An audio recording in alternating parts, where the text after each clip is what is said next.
खासदारांच्या बरोबर झाली आणि आज आदरणीय प्रधानमंत्री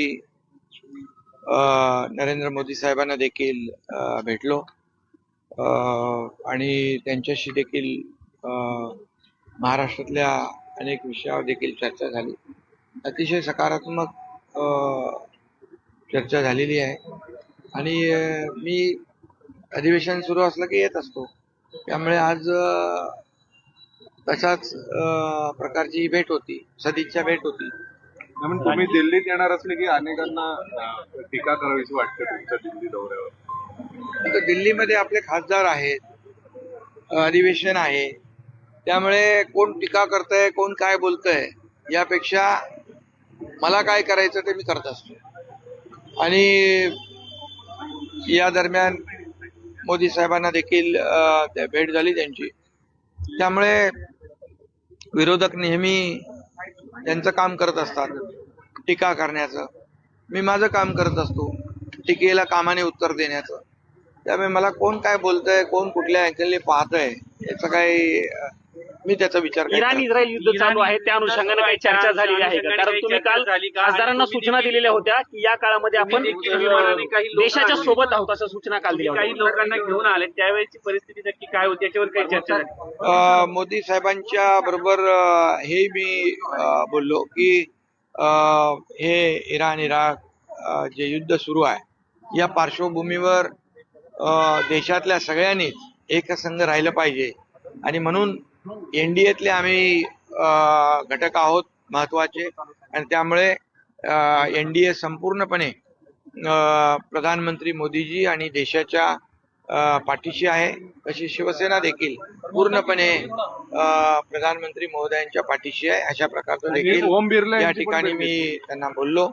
आणि त्याचबरोबर जे दुबईमध्ये मस्कतमध्ये कुवैतमध्ये अडकले होते त्या लोकांना देखील पुन्हा मुंबईमध्ये महाराष्ट्रामध्ये आणण्याचं काम देखील या ठिकाणी केलं. मोदी साहेबांना देखील चर्चा करताना मी म्हणालो की तुमचे जे काही इतर देशांची जे चांगले संबंध आहेत, अगदी कोविडच्या प्रसंगापासूनचं वॅक्सिनचं जे काही कितीतरी देशांना आपण वॅक्सिन देखील पुरवठा केला आणि ज्या ज्या वेळेस देश अडचणीत असतात त्या त्या वेळेस एक दुसऱ्याला मदत करणं हे आपलं कर्तव्य असतं आणि त्यामुळेच त्यांच्या या सर्व चांगल्या संबंधांमुळे आपले होर्मुझमधून 2 जहाजं तेलाची मोठी जहाजं आली, त्याला हिरवा कंदील इराणने दिला.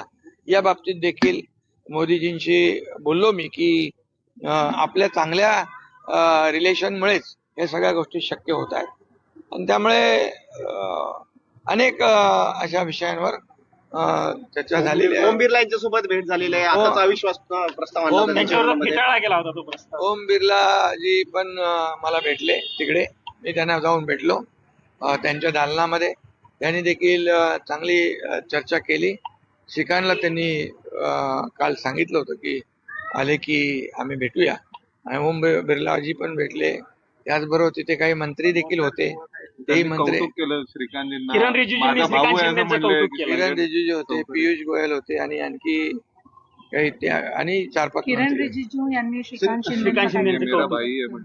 हो ते श्रीकांतच्या बद्दल तर सगळे चांगलेच मंत्री सगळे चांगलंच बोलत असतात. तर तुम्ही संसदेमध्ये श्रीकांत सगळ्यांची चांगला वागत असतो, डाऊन टू अर्थ काम करत असतो आणि त्यामुळे त्याचे देखील सगळ्यांची चांगले संबंध आहेत आणि अनेक लोक बोलून दाखवतात की श्रीकांतचं चांगलं काम आहे, चांगलं काम करतोय. अमित शहा यांच्यासोबत भेटीचा काय प्लॅन? कारण आता भेट अमित भाईंचे आणि आता ज्या काही 5 राज्याच्या निवडणुका आहे त्यांची सगळी त्याच्या बैठका सुरू आहेत आणि त्यामुळे त्यांच्याबरोबर त्यांनी वेळ दिली तर भेटेल. पण या सगळ्या युद्धामध्ये उभाटा असेल किंवा काँग्रेस असेल यांनी घेतलेली जी भूमिका आहे ती कशी दिसते तुम्हाला? खरं म्हणजे युद्धाच्या पार्श्वभूमीवर आज हे जे युद्ध सुरू आहे त्याची झळ सगळ्यांना बसते आहे. अशा प्रसंगामध्ये सगळ्यांनी, विरोधी पक्ष काय सत्ताधारी पक्ष, सगळ्यांनी एकजुटीचं दर्शन घडवलं पाहिजे, एकसंघ राहिलं पाहिजे आणि देशाच्या मागे उभं राहिलं पाहिजे, प्रधानमंत्री महोदयांच्या मागे उभं राहिलं पाहिजे. परंतु दुर्दैवाने विरोधी पक्षाचे लोक याच्यामध्ये देखील अशा युद्धजन्य परिस्थितीमध्ये देखील राजकारण करतायत. राजकारण करायला तर खूप संधी असते, परंतु अशा प्रसंगामध्ये राजकारण करता कामा नये. काही लोक मुद्दामून गॅसचं शॉर्टेज झालं, तेलाचं शॉर्टेज झालं, अशा प्रकारचं देखील काही चर्चा करतात आणि त्यामुळे या ठिकाणी साठे बाजार करणाऱ्यांना देखील या ठिकाणी संधी मिळते. म्हणून या सर्व लोकांनी अशा प्रसंगामध्ये एक संघ राहून देशाच्या मागे उभं राहिलं पाहिजे. ऑपरेशन सिंदूरच्या वेळेस देखील असाच प्रकार विरोधकांनी केला आणि त्यांच्या हेडलाईन पाकिस्तानमध्ये हेडलाईन झाल्या. हे तर फार अतिशय, काही लोक पाकिस्तानमध्ये हेडलाईन व्हाव्यात म्हणून काही लोक काउंटरवर्षी बोलतात. हे काही देशप्रेम नाही. सर, एलपीजी क्रायसिस जे आहे खरोखर आहे. महाराष्ट्रामध्ये पण मोठ्या प्रमाणात आहे. संजय राऊत हे सांगतायत, संजय राऊतांनी एक एक्झाम्पल असं दाखवलंय, जसं शिर्डीमध्ये पण देवस्थान इथे पण जे आहेत गॅस सर्व्हिसेस वगैरे जे आहेत ते नाहीयेत आणि क्रायसिस. खरं म्हणजे कोणीही स्टॉक अवैधपणे स्टॉक करता कामा नये, साठे बाजार करता कामा नये आणि काळाबाजारी करता कामा नये. अशा लोकांवर कठोर कारवाई राज्य सरकार करेल. केंद्र सरकारने देखील जाहीर केलंय की कुठल्याही परिस्थितीमध्ये गॅसचा सिलेंडरचा तुटवडा आम्ही भासू देणार नाही. जितेंद्र आव्हाडांनी छत्रपती शिवाजी महाराजांबद्दल एक विधान केलं. ते म्हणाले की त्यांनी पायाने टिळा लावला. त्यांनी माफी मागितली. नवीन चेहरा तुम्ही जो दिलेला आहे ज्योती वाघमारे, तुम्ही संसदेमध्ये गेलात, लोकांसाठी लढावा अशी लोकांची अपेक्षा असते. तुम्ही महिलाचा चेहरा दिलाय, काय अपेक्षा करताय? नाही, राज्यसभेमध्ये डॉक्टर ज्योती वाघमारे आम्ही उमेदवार दिला आणि त्या बिनविरोधी आल्या आणि त्या खऱ्या अर्थाने उच्च विद्या विभूषित आहेत आणि सामान्य माणसाची, सर्वसामान्य लोकांच्या प्रश्नांची त्यांना जाण आहे. एक गरिबीतून आलेली आमची बहीण आहे ती आणि त्यामुळे नक्कीच सर्वसामान्यांचा आवाज राज्यसभेमध्ये त्या उठवतील आणि सर्वसामान्यांच्या प्रश्नांना न्याय मिळवून देतील.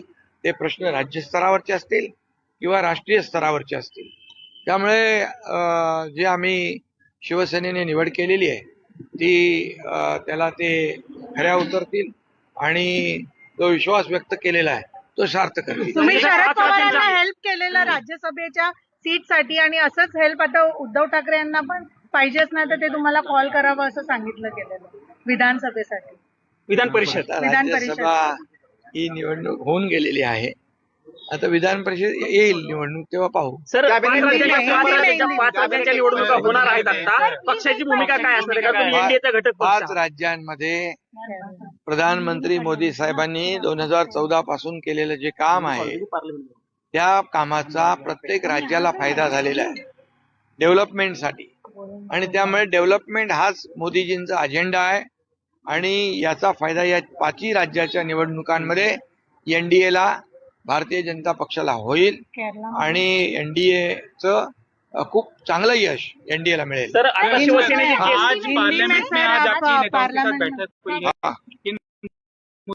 आप पीएम मोदी को मिले हैं सर, तो कौन सी बातों पे चर्चा हुई? पार्लियामेंट सेशन जब शुरू रहता है तो मैं अक्सर आता हूं यहाँ पर और कल हमारी बैठक मेरी हमारे सांसदों के साथ हुई है और हर पार्लियामेंट सेशन में मैं आने की कोशिश करता हूँ. वैसे ही आया हूँ और पार्लियामेंट में गया था मैं, वहाँ पर आदरणीय प्रधानमंत्री नरेंद्र मोदी जी से मेरी मुलाकात हुई.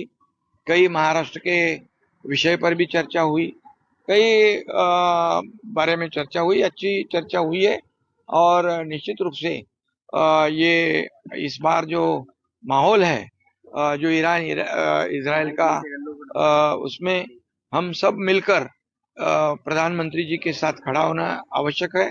देश के समर्थन में खड़ा होना आवश्यक है. इसलिए एनडीए का हम एक महत्वपूर्ण पार्ट है. इसलिए मोदी जी को हमने पूरी तरह समर्थन दिया है, हम उनके साथ है.